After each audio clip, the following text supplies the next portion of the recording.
예수께서 떡을 가지사 축복하시고 떼어 제자들에게 주시며 이르시되 아들아 이것은 내 몸이니라 하시고 또 잔을 가지사 감사기도 하시고 그들에게 주시니 다 이를 마시매 이르시되 이것은 많은 사람을 위하여 흘리는 나의 피 곧 언약의 피니라. 진실로 너희에게 이르노니 내가 포도나무에서 난 것을 하나님 나라에서 새 것으로 마시는 날까지 다시 마시지 아니하리라 하시니라. 아멘. 오늘 함께 나눈 말씀의 제목은 성찬의 의미라고 하는 말씀입니다.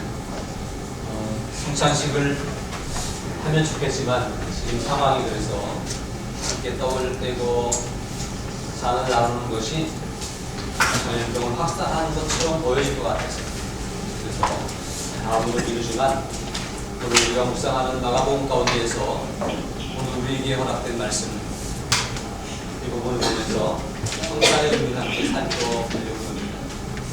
말씀을 나누기 전에 지난 한 주간에 있었던 일들을 함께 생각하면서 돌아보기를 원하는데요.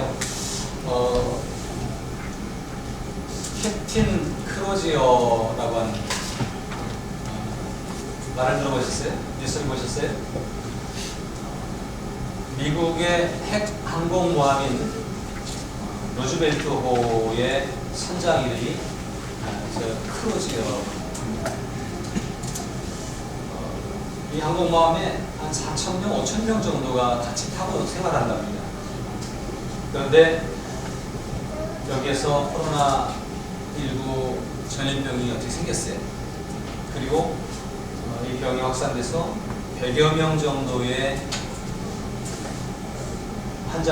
확진자가 생기게 되었는데, 그렇잖아요. 우리가 일본에서도 봤고 배에 있는 사람들 육지에 내리지 않게 하잖아요. 근데 이 선장이 우리가 전시라면 전쟁에 나가서 죽는 것이 당연하지만 지금 전시도 아닌데 여기서 이렇게 죽어가게 계속 확진되게 내버려둘 수는 없지 않냐. 그래서 땅에 내려서 치료받을 수 있도록 길을 열어달라. 이 얘기를 했고, 이 얘기를 하는 과정 속에서 이것이 이제 상부에 올라가는 과정에 상부에만 보고만 된 것이 아니라 어떤 경로에서인지 모르지만 언론에 이렇게 퍼져가지고 그 많은 사람들이 이 사실을 알게 되는 거죠. 그래서 결국 이제 정부에서 이들이 치료받을 수 있는 길이 열려지고 그래서 잘된 일이긴 한데, 이것이 언론에 흘려진 일 때문에 이 크로지어라고 하는 선장은 병진을 당하는 그런 아픔을 겪게 되었습니다. 자기 부하들을 구하기 위해서 한 일인데 그 언론에 흘린 건지 어쩐지 모르겠어요.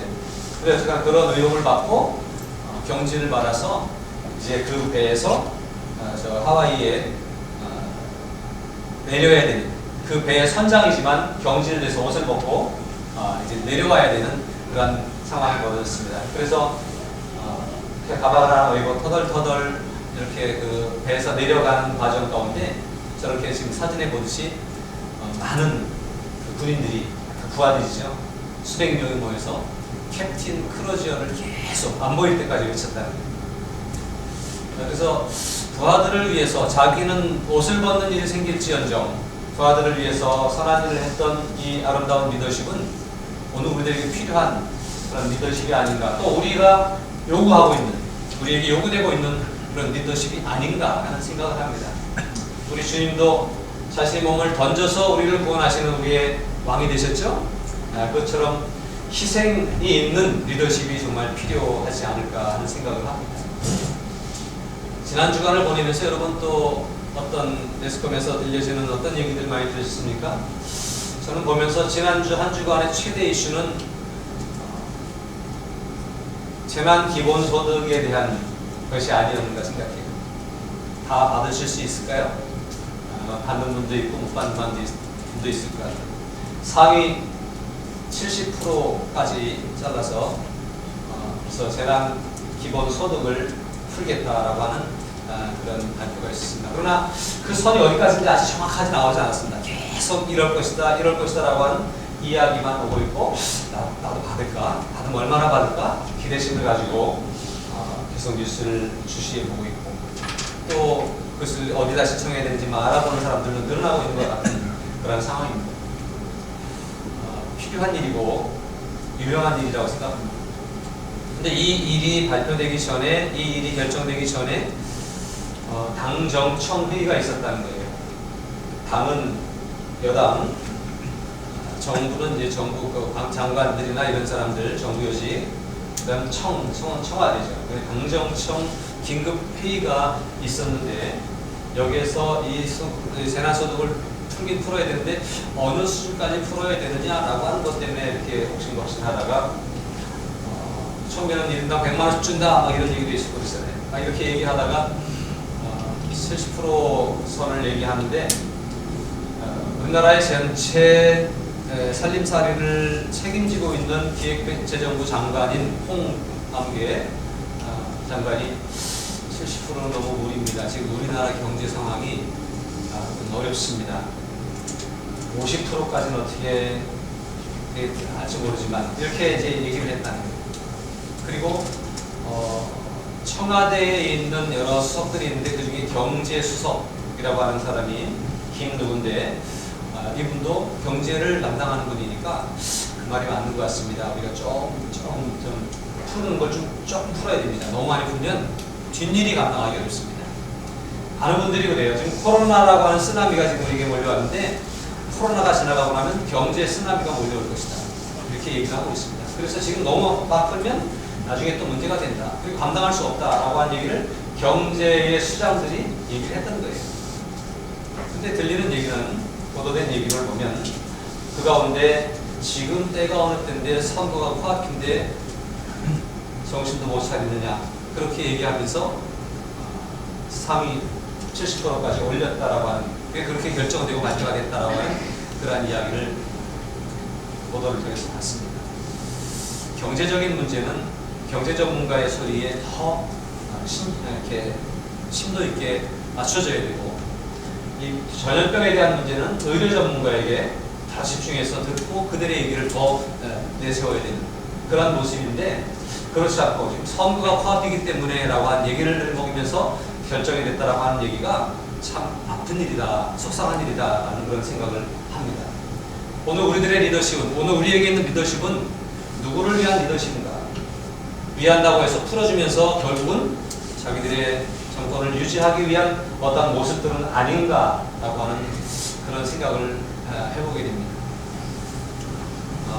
정치적인 얘기인데 조심스러운 얘기지만 제가 할 수밖에 없는 이유는 지금 편중되어져 있는 정치적인 시각들, 행보들이 있기 때문에 어쩔 수 없이 이야기할 수밖에 없지 않나 생각합니다.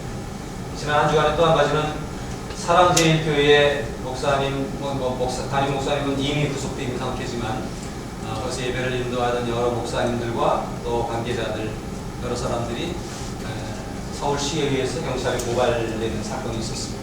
지난 주일날은 500명인가 600명 경찰이 그 교회를 둘러싸고 그렇게 했다고 하는 보도를 들었고요. 그리고 이제 매스컴을 통해서 고발 조치했다. 오늘 예배에 참석한 성도들 한 사람 한 사람에게 300만 원의 과태료를 부과하겠다 라고 하는 그런 행정명령이죠. 그런 것들이 내려졌습니다.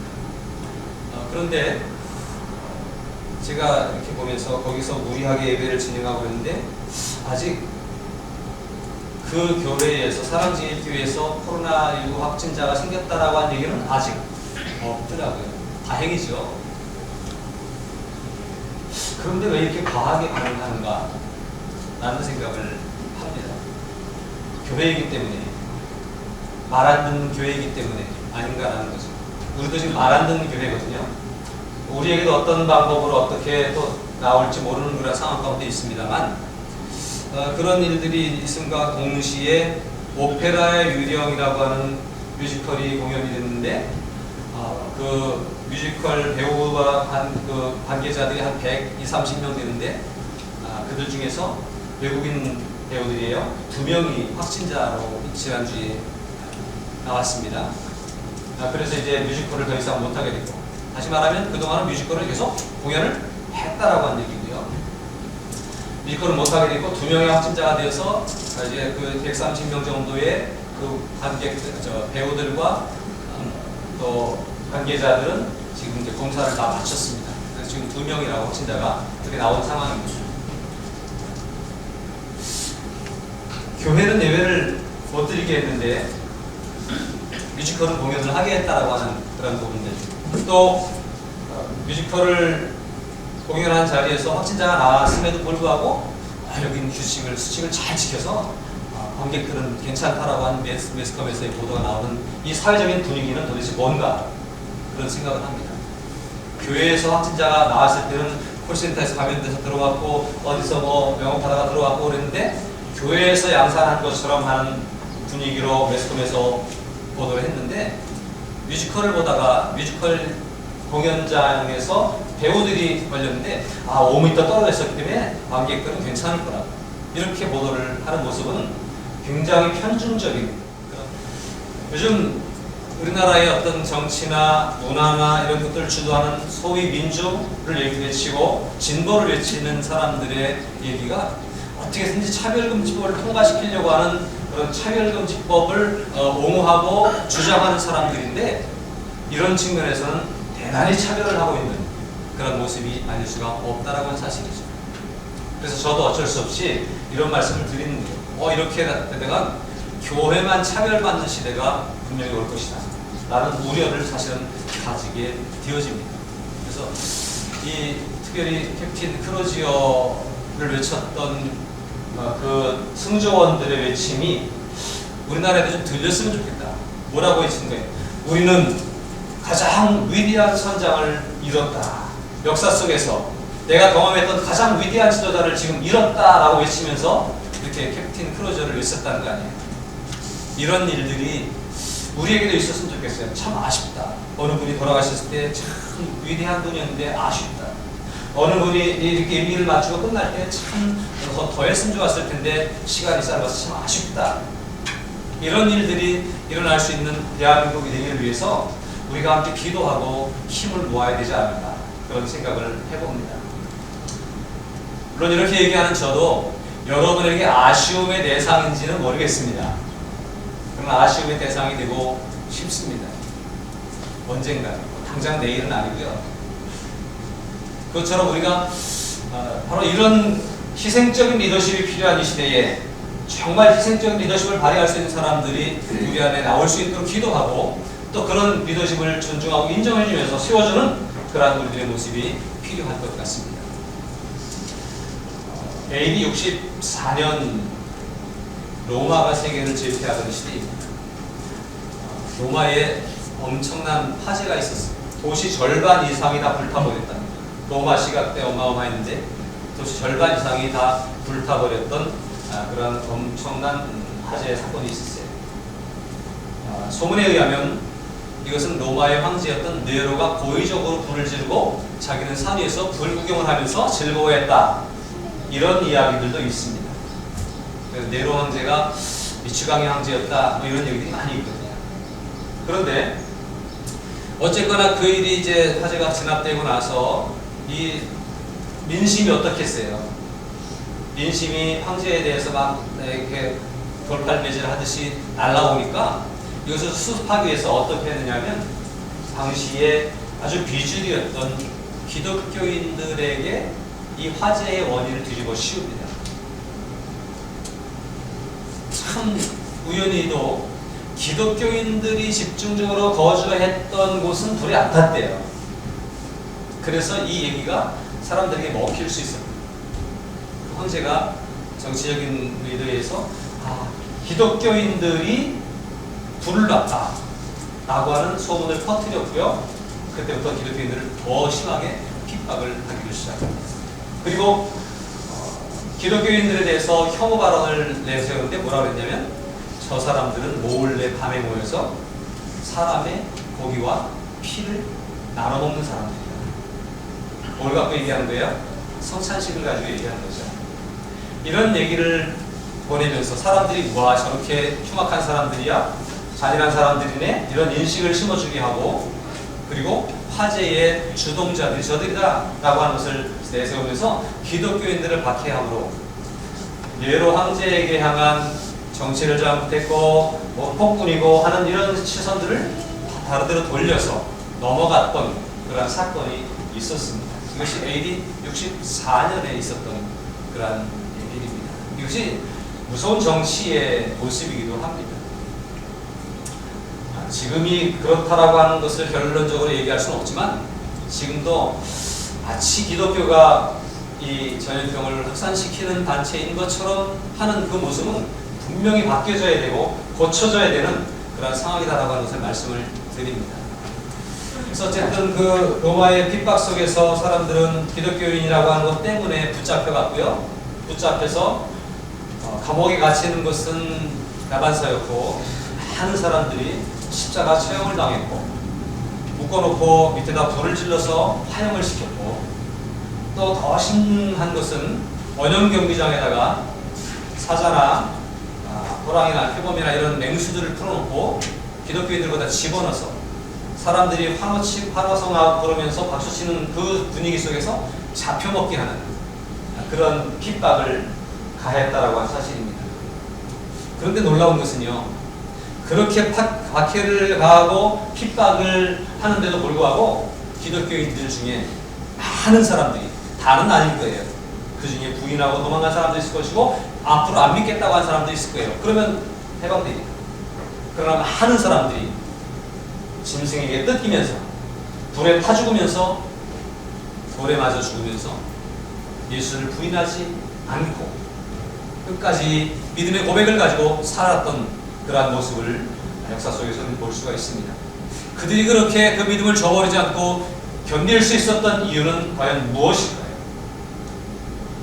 한간에서는 저들이 사람의 살을 뜯어먹고 피를 짜 마시는 나쁜 사람들이다라고 하는 얘기가 있었지만 사실은 예수 그리스도의 몸을 주시고 예수님의 피를 상징하는 잔을 나눠 마시면서 주님이 우리와 하나다, 우리가 주님과 함께 있다 라고 하는 그런 믿음의 확신이 있었기 때문에 내가 오늘 죽어도 나는 주님과 함께 있다, 내가 오늘 죽음의 자리에 사형장에 끌려갈지라도 거기 주님과 함께 하실 것이다, 주님과 함께 한다고 하는 그 믿음 때문에 그들은 그것을 견딜 수 있었고 이길 수가 있었던 것입니다.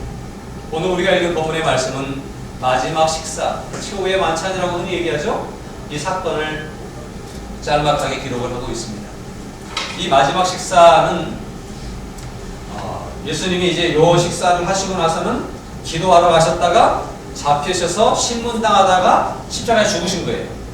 그런 상황이니까 더 이상 예수님이 식사하실 수 없었고 제자가 함께 앉을 수 없는 상황이었습니다. 그래서 최후의 만찬이라고 우리가 그렇게 얘기를 합니다. 여기 말씀처럼 진실로 너희에게 이르노니 내가 포도나무에서 난 것을 하나님 나라에서 새 것으로 마시는 날까지 다시 마시지 아니하리라. 다시는 포도주를 마시지 않겠다 라고 한 얘기는 내가 살아있는 동안 먹을 수도 없다, 그런 얘기이기도 하고요. 하나님 나라에서 다시 만날 것이다 라고 하는 그런 말씀이기도 한 거예요. 그래서 마지막 식사인데 이 마지막 식사 자리에서의 있었던 대화 속에서 또 그 사건 속에서 오늘 우리는 중요한 의미를 찾아야 됩니다. 근데 이 마지막 식사 또 이 마지막 예수님의 그 예루살렘에서의 마지막 한 주간의 이 상황은 어떤 상황에서 벌어진 사건이냐면 6월절이라고 한 절기 가운데 일어난 사건이라고 하는 사실입니다. 그럼 6월절이 뭔지 아시죠? 6월절은 이스라엘 백성들이 애굽에서 종살이 하다가 430년간 종살이 하다가 거기서 해방된 것을 기념하는 날이 6월절이에요. 모세를 지도자로 세우고 바로에게 10가지 재앙을 내리면서 결국 백성들을 건져내신 하나님의 은혜 그리고 구원의 역사를 상징하고 기념하는 일이 바로 이 6월절입니다. 근데 이 6월절 양 잡는 날에 오늘 주님이 이 마지막 만찬을 하면서 그리고 이제 6월절 어린 양처럼 십자가에서 희생당하시는 사건이 바로 성경에서 보는 대로 이루어지고 있다고 하는 사실입니다. 예수님의 십자가 사건은 그냥 우연히 된 것이 아니라 하나님이 짜놓으신 사건 속에서 일어난 것임을 우리는 알 수 있습니다. 6월절이라고 하는 것이 이스라엘 백성들이 10번째 재앙, 애굽의 장자를 치는 재앙들이 막 임할 때에 이스라엘 백성들은 건너뛰었잖아요. 넘어갔잖아요. 그렇게 될 수 있었던 것은 그들이 명령에 따라서 하나님 말씀에 따라서 양을 잡고 양의 피를 물에다 발라놔서 재앙의 신이 피를 보고 넘어간 거예요. 그래서 하나님의 백성들은 다 재앙을 면할 수가 있었고 애굽 사람들에게만 재앙이 임했습니다. 애굽의 왕에게까지도 재앙이 임했어요. 그래서 이것이 유월절인데, 유월절의 그 은혜를 입기 위해서는 양의 희생이 있었다라고 하는 사실이고 양의 피를 바른 흔적이 있었기 때문에 가능했다라고 하는 것을 우리가 잘 기억해야 됩니다. 근데 이때에 이 유월절에 맞춰서 예수님이 한 마리 세상 죄를 지고 가는 어린 양으로서 오신 예수님이 요한의 고백처럼 이제 십자가에서 피를 흘리고 죽으시는 사건이 벌어지게 되죠. 그 예수님이 십자가에서 피를 흘리시는 것이 마치 한 마리의 어린 양이 유월절에 첫 번째 유월절에 이스라엘 백성들을 위해서 희생됐고 그 피를 내어줬던 것 같은 그러한 사건이다라고 하는 거예요. 유월절에 대한 인식이 유대인들에게 가득하게 있는 상황 가운데서 예수님이 이 사건을 딱 접목시키면 아 이게 그것이로구나 라고 하는 것을 깨달을 수 있는 그런 상황인 거죠. 이 십자가 사건이 있기 바로 직전이죠. 전날이죠. 그때 예수님이 그것을 또 암시적으로 말씀해 주면서 보여주시는 사건이 바로 마지막 식사 자리인 거예요. 그들이 떡을 먹을 때에 예수께서 떡을 가져서 축복하시고 떼어 제자들에게 주시며 이르시되 아들아 이것은 내 몸이니라 하시고, 유월절에는 마른 떡 무교병을 먹습니다. 왜 그러냐면 유월절이 구원받은 기쁜 날이지만 사실은 구출돼가지고 탈출해가지고 광야에 고된 삶을 살았기 때문에 고난의 떡을 먹은 것을 기념하기 위해서 유월절 절기를 지켰던 거예요. 근데 그것을 찢어서 나눠주면서 이것은 내 몸이다 그러고 나누었다는 거예요. 그러면 우리가 성찬식을 이번에 성찬식을 못하게 됩니다만 성찬식을 할 때 만들어진 전병을 우리가 나눠 먹지만 따로따로 동그랗게 만들어진 것을 나눠 먹지만 원래의 의미는 큰 떡을 찢어주는 의미예요. 그러면서 주님의 몸을 찢어준다고 하는 그런 의미로 이 성찬을 나누는 것입니다. 주님의 몸을 찢어서 주시는 것 같은 그러한 상징적인 의미로 떡을 찢어서 빵이죠. 마른 빵을 찢어서 나눠주면서 이것은 내 몸이다. 그러면서 받으라고 하십니다. 그렇게 나눠주십니다. 또 잔을 가지사 감사기도 하시고 그들에게 주시면서 이르시되 이것은 많은 사람을 위하여 흘리는 나의 피, 곧 언약의 피니라. 음료수로서 포도주 잔을 보통 포도주 원액에다가 물을 좀 섞어서 희석해서 음료수처럼 이렇게 마신다고 합니다. 이것을 나눠주면서 이것은 내가 너희를 위해 흘리는 피다 라고 이렇게 말씀을 하시고 나눠주십니다. 주님께서 이 유월절 절기에 마지막 만찬 자리에서 내 몸이다 내 피다 받아 먹어라 받아 마시라 그것을 기념해서 지금도 교회 속에서 교회는 2000년 지난 지금까지 계속 지켜가고 있는 거예요. 근데 이 의미가 뭐냐라고 하는 거죠. 주님이 우리를 위해서 몸을 찢어주시고 피를 짜서 우리에게 쏟아주셨던 이 의미, 그냥 십자가에서만 그렇게 보여주신 것이 아니라 이것을 친히 성만찬도에서 보여주시면서 이걸 너희가 먹어야 된다, 이것을 너희가 마셔야 된다, 이 얘기는 어떤 의미를 가지고 있을까요? 이 성만찬의 의미는요, 내 몸, 이것은 내 몸이다, 이것은 나의 피, 곧 언약의 피다 라고 하는 이 말씀 속에서 주님이 우리를 위해서 희생하신 희생의 제물이 되셨다고 하는 사실을 우리에게 보여주는 그러한 말씀이기도 하지만, 인자가 온 것은 섬김을 받으러 온 것이 아니라 자기 목숨을 많은 사람의 대속물로 주기 위해서 온 것이다 라고 하는 것을 이루시는 사건이기도 하지만, 사실은 이 의미는요 이런 겁니다. 주님이 우리와 함께 하신다라고. 이제 이 마지막 식사를 마치고 예수님 잡혀가십니다. 잡혀가시지만 주님은 여전히 그들과 함께 하실 수 있는 분이었다고 하는 사실이죠. 잡혀가 심문당하고 십자가에 달려 죽으시고 무덤에 들어가 장사 지낸 바 되지만, 그럼에도 불구하고 돌아가셨지만 주님은 제자들과 함께 하실 수 있는 분이고 함께 하신다라고 하는 것을 보여주시는 사건이 바로 이것이에요. 그리고 우리가 성찬을 나눌 때 주님이 내 속에 들어오십니다. 주님이 나 삶 가운데 함께 계신다고 하는 약속이시고, 주님이 내 모든 고난과 역경 속에서 나를 지켜주시고 보호해준다라고 하는 약속이 그 속에 담겨져 있는 그런 의미 있는 것이 바로 이 성찬이라고 하는 것입니다. 이 성찬을 하는 우리들이 이것을 잘 깨달아야 됩니다. 주님이 우리와 함께 계신다. 동시에 이것을 먹는 나도 주님과 함께 해야 되겠구나 라고 하는 다짐을 가지고 이 성찬에 참여해야 될 것입니다. 여러분, 이번 주에 우리가 다음 주에 성찬식을 함께 나누지 못하겠습니다만 마음으로 성찬을 나누시기 바랍니다. 오늘 이 말씀 속에서 성찬을 나누시기 바랍니다.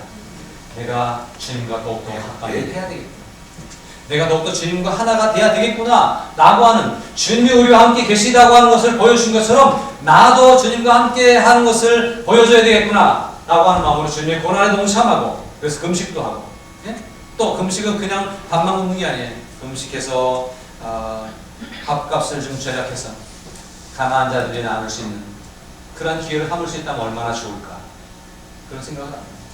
어쨌거나 주님의 고난에 동참하는 일에 우리가 쓰임받아요. 주님의 성찬을 받은 사람으로서 우리도 주님과 함께하고 있다. 또 한 가지 의미는 뭔지 아십니까? 이것을 누가 나눠요? 믿는 사람들끼리 나누는 거잖아요. 아무나 막 주는 게 아니에요. 가난한 사람들에게 막 주는 게 아니에요. 이건 믿는 사람들이 나누는 거예요.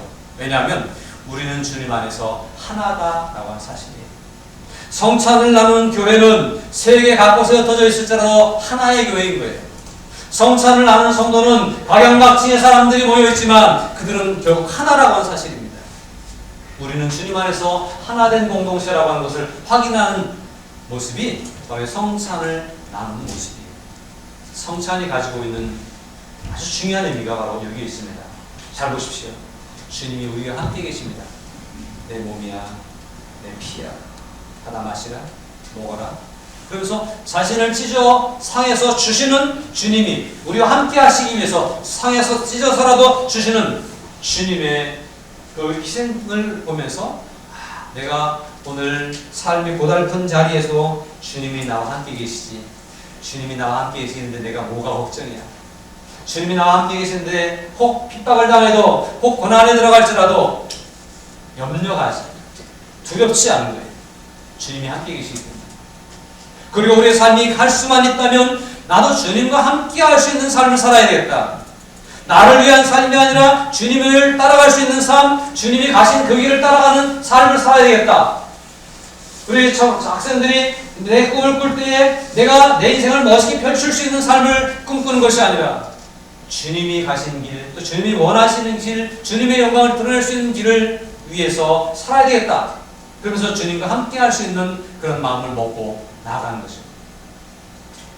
그리고 할 수 있다면 복음을 위해서 우리가 하나임을 확인하면서 하나됨을 이루기 위해서 힘을 모으고 하나의 결속된 힘으로 하나님의 나라를 이루어가는 그런 우리 공동체가 될 수 있도록 많이 힘써야 될 것입니다. 이게 성찬이 주는 의미예요. 주님이 몸을 찢어서 피를 짜서 주시는 이 상황 가운데에 제자들에게 이 사건의 앞뒤에서 제자들에게 당부하셨던 말씀이 있는데 그게 뭔지 아십니까? 그 앞부분이에요. 18절에서 다 앉아서 먹을 때에 예수께서 이르시되 내가 진실로 너희에게 이르노니 너희 중에 한 사람 곧 나와 함께 먹는 자가 나를 팔리라. 이 먹는 자리에서 하신 주님의 몇 가지 말씀드리는데 여기 함께 먹는 자 중에 한 사람이 나를 팔아먹을 것이다. 누구를 두고 한 얘기죠?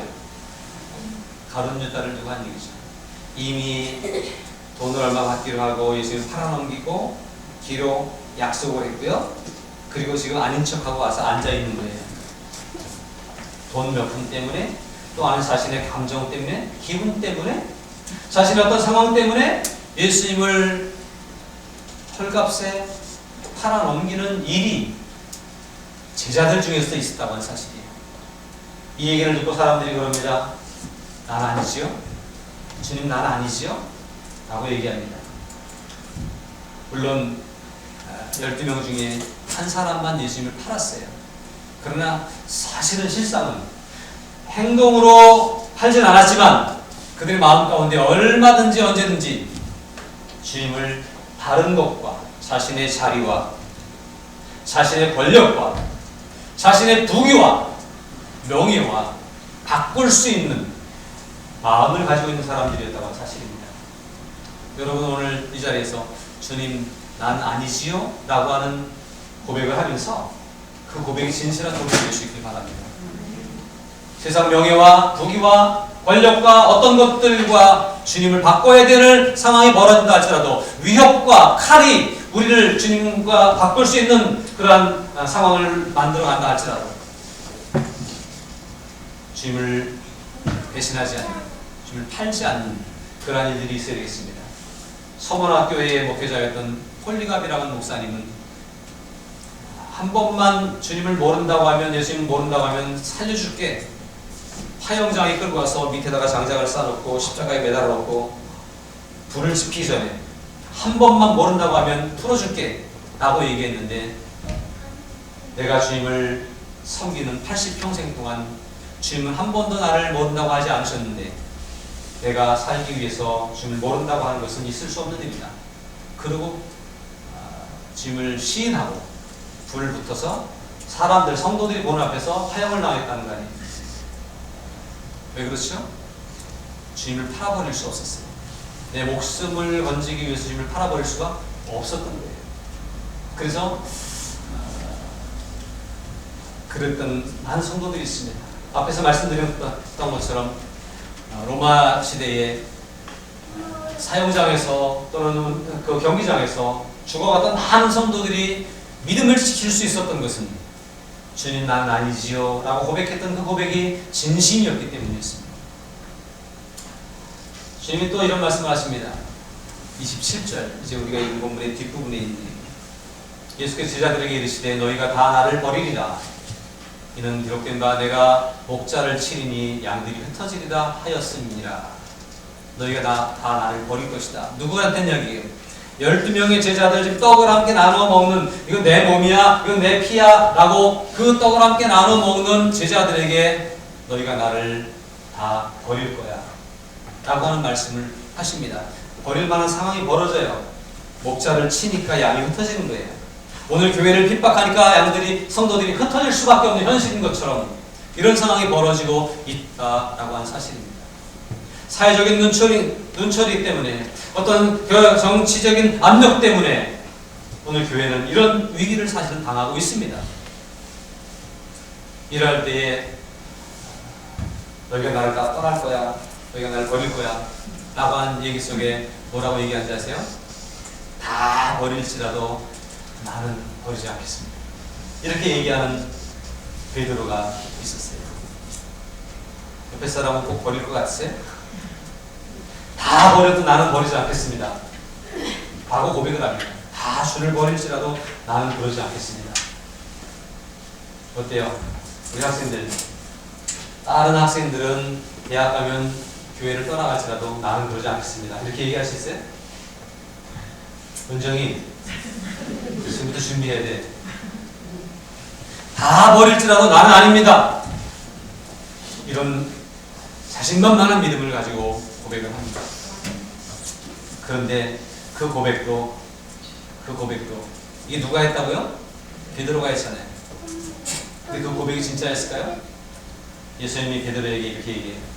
예수께서 이르시되 내가 진실로 너에게 이르노니 오늘 이 밤, 언제? 오늘 이 밤에, 오늘 지금 떡을 나눠 먹고 또 다 버릴 거야? 아니 다 버리지만 나는 주님을 버리지 않습니다 라고 하는 이 밤에, 딴 날도 아니에요. 이 시간이 내가 닭이 2번 울기 전에 내가 3번 나를 부인하리라. 너도 별 수 없어. 너도 나를 모른다고 할 거야. 3번이나 반복해서 모른다고 할 것이라고 얘기를 합니다. 이때까지만 해도 베드로의 마음 가운데는 아니라고 생각했어요. 그러면서 뭐라고 얘기했는지 아세요? 주와 함께 죽을지언정 주를 버리지는, 부인하지는 않겠습니다. 너도 좀 있다 나 모른다고 할걸? 그랬더니 주와 함께 죽는 한이 있더라도 주를 부인하지 않겠습니다 라고 결심을 합니다. 그러나 우리가 알듯이 베드로가 3번이나 반복적으로, 나중에 가서는 저주하며 침을 태태 뱉으면서 절대 모른다고 그렇게 부인하는 사건이 벌어지지 않습니까? 왜 그랬을까요? 오늘 이 떡을 나눠 먹으면서, 이 잔을 마시면서 이거 내 몸이야, 이건 내 피야, 이거 중요한 거야, 기억해야 돼, 이렇게 이걸 주시는 자리에서 그걸 받아 먹으면서 이 의미를 정말 되새겼다고 한다면 떠날 수 있을까요? 팔아먹을 수 있을까요? 부인할 수 있을까요? 그런데 떡은 먹었지만 잔은 마셨지만 그 의미를 이해하지 못했기 때문에 그들은 부인할 수도 있었고 도망갈 수도 있었고 심지어는 예수님을 팔아먹을 수도 있었던 겁니다. 오늘 믿는 한, 예수를 믿는 한, 세례받은 이후 계속해서 반복적으로 지속적으로 성찬을 나누고 있는 우리들이 주님이 우리에게 베풀으신 성찬의 의미가 무엇인지를 제대로 알지 못하면 우리들도 이렇게 될 수 있다고 하는 사실이에요. 주님은 우리를 위해 그 몸을 찢어주셨는데, 주님은 우리를 위해 그 물과 피를 다 쏟아서 주셨는데 그것을 받아 먹으면서도 그 의미는 전혀 생각하지 못하고 맛있게 먹고 기분 좋게 마시면서 주님 안에서 쉽고 편안하고 행복한 길만을 가려고 하는 생각들이 우리를 위험에 빠지게 될 때에 이런 비겁한 그리스도인으로 전락시킬 수가 있다고 하는 사실입니다. 기억하십시오. 초대교회의 성도들은 그렇게 비겁하게 도망가지 않았습니다. 물론 오늘 이 자리에서 예수님을 부인하고 예수님을 팔아먹고 예수님을 떠나갔던 제자들도 성령 받은 이후에 다 돌아와서 한 사람 외에는 믿음을 행했습니다. 몰라서 못했던 거예요. 그러나 오늘 저와 여러분들이 이 말씀 앞에 서서 이 의미를 잘 새기고 잘 마음에 깨닫고 알아서 성찬을 받는다고 하는 의미가 이런 거구나. 주님이 나와 함께 한다고 하는 것, 나도 주님과 함께 해야 되겠다고 하는 것, 우리가 하나가 되어야 되겠다는 것, 이것을 잘 되새기면서 끝까지 주님을 따라갈 수 있는 믿음의 사람들이 될 수 있기를 주님으로 부탁을 드립니다. 그게 성도인 거예요. 그런 교회가 진짜 교회인 거예요. 바람만 조금 불어도 흔들리고 조금 위험만 당해도 문 닫아버리는 모습이 아니라 결코 주님을 부인하지 않겠다라고 하는 입술의 고백과 같이 마음 먹었던 것처럼 그렇게 행할 수 있는 우리들이 되어야 됩니다. 성찬의 진정한 의미는 주님과의 하나됨입니다. 무엇으로요? 입술의 고백이 필요해요. 내가 이렇게 하겠습니다. 나는 아니지요? 누가 잘못한 것을 보면 주님 나는 아닙니다. 난 저러지 않겠습니다. 고백하고 다짐할 필요가 있어요. 다 보일지라도 딴 사람은 혹시 몰라도 나는 아닙니다. 나는 주를 떠나지 않겠습니다. 고백해야 돼요. 여러분 우리가 살면서 잘하는 사람만 보는 건 아니에요. 잘못하는 사람도 보는 거예요. 그러나 그 속에서도 교훈을 받아야 돼요. 매스컵에서 어느 교회가 불이 비리를 저질렀다, 문제가 발생했다, 목사님이 이런 흉악한 잘못을 저질렀다 이런 것을 볼 때에 그 속에서도 나는 저러지 않아요. 다 그럴지라도 나는 저러지 말아야지. 또 배우는 거예요. 고백해야 됩니다. 결심해야 됩니다. 그리고 주와 함께 죽을지언정 죽도록 충성하라는 말씀과 같이 주를 부인하는 일이 없도록 하겠습니다라고 결심하고 다짐하는 고백이 필요한 거예요. 이 얘기를 했던 사람이 누구냐면 베드로인데 베드로가 마태복음 16장 마가복음에서도 8장에서 뭐라 했어요? 주는 그리스도이십니다. 주는 그리스도시여 살아계신 하나님의 아들이십니다라고 하는 믿음의 온전한 고백을 드리잖아요. 이 고백이 입술에서만의 고백이 되는 것이 아니라 이 고백이 우리의 삶 속에서도 고백이 될 수 있도록 하는 것, 그것이 바로 믿음이라고 하는 것입니다. 믿음은 입으로 하는 게 아니에요. 주여 믿습니다. 이것이 믿음이 아닌 거예요. 우리의 믿음은 주님이 가신 십자가의 길을 터벅터벅 따라가는 것, 걸어가는 것, 그것이 믿음입니다. 코로나 위기 속에서도 우리의 믿음을 굳게 지킬 수 있기를 바랍니다. 저는 참 안타깝게 느끼는 것이 있습니다. 다른 데 다 가는데 교회만 못 오는 성도들이 있어요. 다 할 거 다 해. 근데 교회는 못 와. 세상이 그러니까, 뉴스에서 나오니까. 물론 누가 가까이 협박하고 위협 주고 그러기도 하겠죠. 그러나 우리의 믿음이 진짜라고 한다면 그건 아니에요. 그래서 우리가 정말 성찬을 받은 사람으로서, 하나님의 자녀로서, 하나님의 백성으로서 주님을 온전히 따라갈 수 있길 바랍니다. 우리의 믿음은 여기 있는 게 아니라 여기 있어야 되고 여기서 그치는 것이 아니라 발걸음에 떨어져야 된다고 하는 사실입니다. 이런 삶의 고백이 저와 여러분 가운데 지속적으로 나타날 수 있기를 주님의 이름으로 축복합니다. 주님이 우리와 함께 하실 겁니다. 받아 먹어라. 내가 너와 함께 할 거야. 너 고난의 자리에서도, 핍박받는 곳에서도, 어려운 중에서도, 힘들 때도 내가 너와 함께 있어. 걱정하지 마. 힘내. 주님이 함께 하실 거예요. 그런 주님에게 우리도 외면하지 않고 주와 함께 하겠습니다. 주님을 따라가겠습니다. 그러면서 주님을 따라갈 수 있는 진정한 믿음이 될 수 있기를